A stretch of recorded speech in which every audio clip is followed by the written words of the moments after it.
mga storybooks, big books, and even yung mga audio, visual materials, and mga TV lessons and radio-based lessons. These are the sample resources under text-based. Ngayon, ano yung other type of resources, yung non-text-based?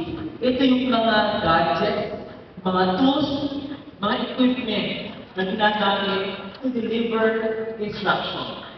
For example, sa inyong mga mathematics and even in mga science subjects, di ba yung have your laboratory, anong subject or hour? So yung mga ginagamit yung laboratory equipment, facilities, these fall under non-text-based resources. Ano ba mga sample?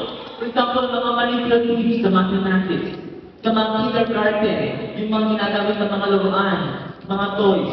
These fall under non-text-based resources.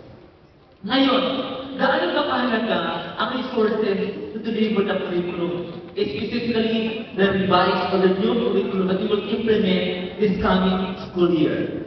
Remember, this coming school year, we are to implement the new curriculum for kindergarten, for grade 1, for grade 4, and grade 7. Because it is a phased implementation. Again, it is a phased implementation of the new curriculum. For this coming school year, we are to implement kindergarten, the curriculum for kindergarten, grade 1, grade 4, and grade 7.